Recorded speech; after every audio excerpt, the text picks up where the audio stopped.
Uncle, এই রুই মাছের দাম কত? 300 টাকা কেজি। 1.5 কেজি মাছ আছে আপা। কম নাই? আপা কমই তো চাইছি। চাচা এই মাছটা আমাকে দেন, আমি নিব। আমি এই কথা শুনে ডান দিকে তাকিয়ে দেখি একটা ভদ্র করে ছেলে। আর কেউ নেই। তাহলে কি ভদ্র ছেলেটাই বলেছে? না, এই ছেলে কথা বলবে না। যেখানে আমি মাছ নিতে চাচ্ছি, আমি আশেপাশে তাকিয়ে দেখি কেউ নেই। তখন মেজাজ গরম হয়ে গেল। দেখতে ভদ্র কিন্তু আচরণে ভদ্র না। এই যে মিস্টার। আমাকে বলছেন? জি, আপনি ছাড়া তো কেউ নেই, তাই মনে হয় আপনাকেই বললাম। হ্যাঁ বলুন। এই মাছটা আমি কিনবো বলে কথা বলছি, দেখতে পাচ্ছেন না? আপনি আবার কেনার কথা বলছেন কেন? না আসলে মাছটা আমার দরকার তাই। আপনার দরকার তাতে আমার কি? আমি মাছটা নিব বাস। আপনি কি মেসে থাকেন? আমি রাগের দৃষ্টিতে তাকিয়ে বলছি, সেটা আপনার জানতে হবে কেন?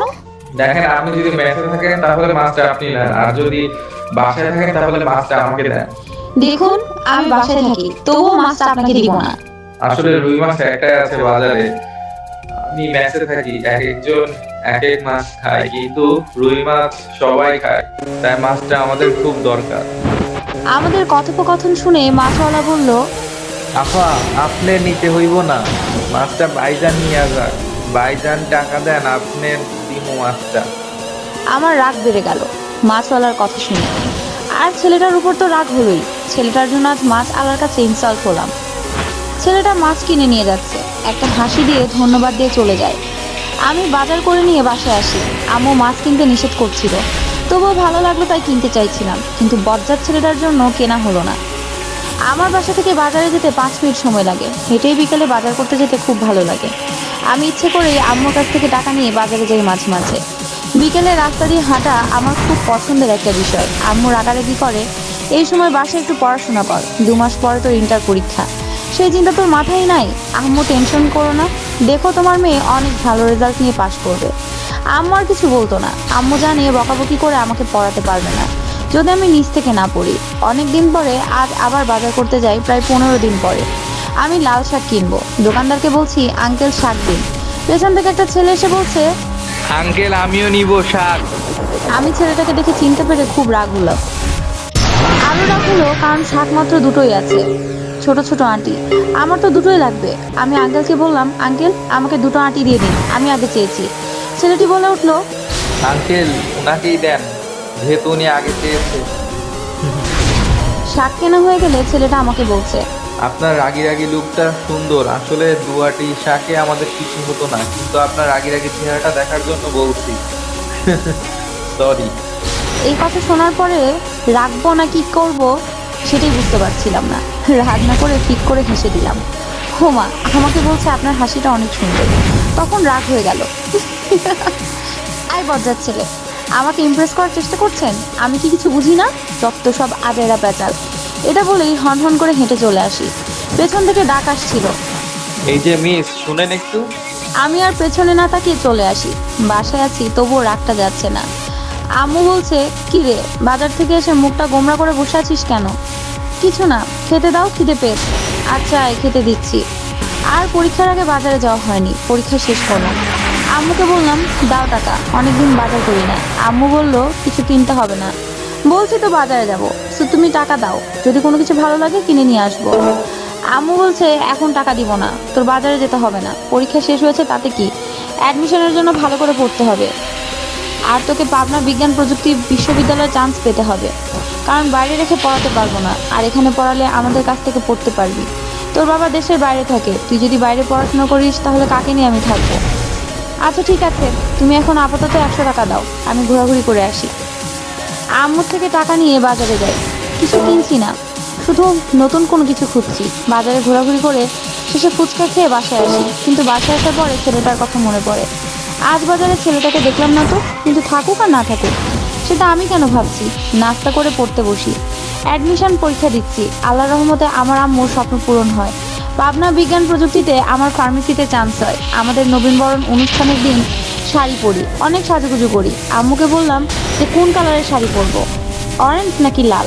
আম্মু বলে লাল কালার। লাল কালার শাড়ি পরি। আম্মুর আবার লাল খুব পছন্দ, তাই আম্মুর পছন্দ মতো শাড়ি পরলাম। বসে আছি স্টেজের কিছুটা দূরে। একটা ছেলে উপস্থাপনায় আছে, ছেলেটাকে চেনা চেনা লাগছে। হ্যাঁ একটু খেয়াল করে দেখি ওই ছেলেটা। বাহ, খুব সুন্দর করে উপস্থাপনা করছে, কিছু সময় ছন্দে মিল রেখে কথা বলছে, আর দেখতে দারুণ লাগছে।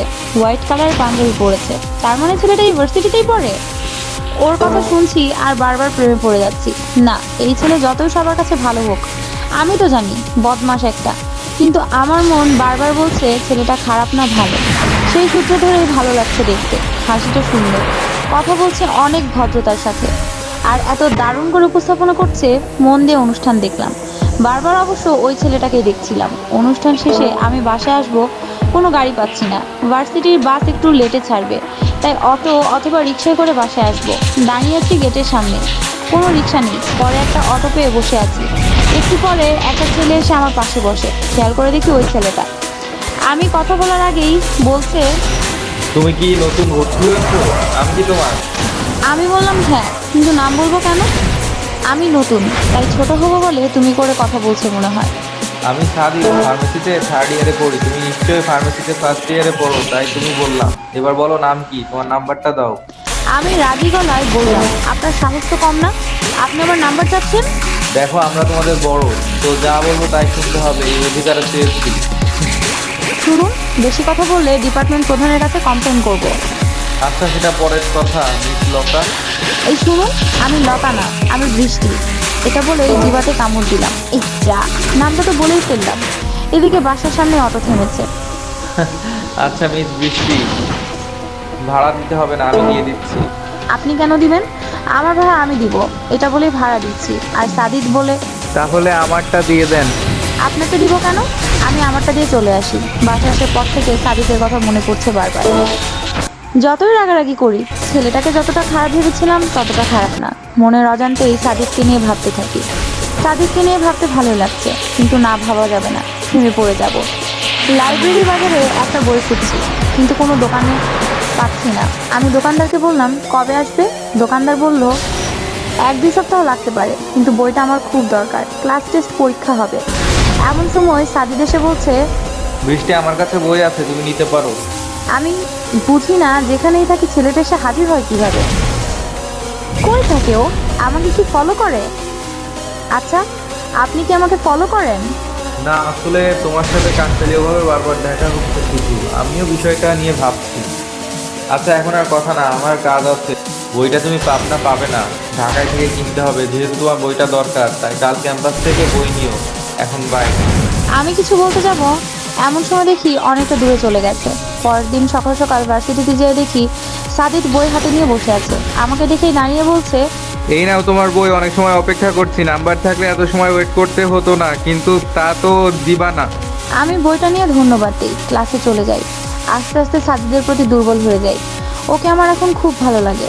এখন আর দেখা হলে ঝগড়া করতে ইচ্ছে করে না। একদিন আমার খুব জ্বর আসে, তবুও ভার্সিটিতে যাই। আম্মু যেতে নিষেধ করে, কিন্তু শুনি না, কারণ একটাই উদ্দেশ্য, সাজিদকে দেখতে পাবো। ক্লাস শুরু হওয়ার আগে বান্ধবীদের সাথে আড্ডা দিচ্ছি বসে। দূর থেকে মাঝে মাঝে সাজিদ ফলো করছে। ওদের সাথে কথা বলতে বলতে আমি সেন্সলেস হয়ে যাই। আমার বান্ধবীরা যখন আমাকে নিয়ে ব্যস্ত হয়ে পড়েছে, সবাই আমাকে ডাকছে। আমাকে ডাকা শুনে সাদিদ কাছে এসে দেখে আমি অসুস্থ। সাথে সাথে কোথা থেকে যেন 1 বোতল পানি নিয়ে এসে মাথায় দেয়। একটু পরে জ্ঞান ফিরল। অনেক ভিড় জমে গেছে এত সময়। সাদিদ সবাইকে যেতে বলে। আমাকে বলল কেমন লাগছে এখন। আমি ইশারা করলাম ভালো। সাদিদ আমাকে ধরে বলল, চলো তোমাকে বাসায় পৌঁছে দেই। বললাম একাই যেতে পারবো। তবুও সাদিদ আমাকে নিয়ে আমার বাসায় আসে। আম্মু দেখে তো টেনশন করে, কি হয়েছে? সাদিদ বলে, আন্টি চিন্তার কারণ নেই, কিছু খাইয়ে ওষুধ খাওয়ান, দেন ঠিক হয়ে যাবে। আমার বেড পর্যন্ত পৌঁছে দিয়ে যখন রুমের বাইরে যাচ্ছে, আমার পড়ার টেবিলে লক্ষ্য করে সেখানে খাতায় আর্ট করছি আমি। লাভের ভিতরে সাদিদার ছোট্ট করে বৃষ্টি লেখা। ইস, সাদিদ সব কিছু দেখে ফেললো। আমার এখন ভীষণ লজ্জা করছে। সাদিদ ওটা দেখে পেছন দিকে তাকায়। আমি চোখ বন্ধ করে আছি। সাদিদ কাছে এসে বলে, মিসেস সাদিদ, এখন তো ফোন নাম্বার দিতে অসুবিধা নাই। আমি চোখ খুলে বলি, মিসেস সাদিদ না, মিস বৃষ্টি। আচ্ছা ঠিক আছে, তাহলে আমি আসি মিস বৃষ্টি। আমি সাদিদের একটা হাত ধরে কেঁদে ফেলি। এই দেখো কেঁদে ফেলছে। আমি যাচ্ছি না, এখানে আছি মিসেস সাদিদ। সাদিদ আমার কপালে হাত দিয়ে বলছে, মিসেস সাদিদ এখন কিছু খেয়ে ওষুধ খেয়ে নাও। আমি শুধু অপলক দৃষ্টিতে তাকিয়ে আছি। এমন একটা সঙ্গী আমি খুঁজছিলাম। ভালোবাসার নতুন অধ্যায় শুরু সাদিদার বৃষ্টি। সব ভালোবাসা বেঁচে থাকুক, আর সব ভালোবাসার পূর্ণতা পায়।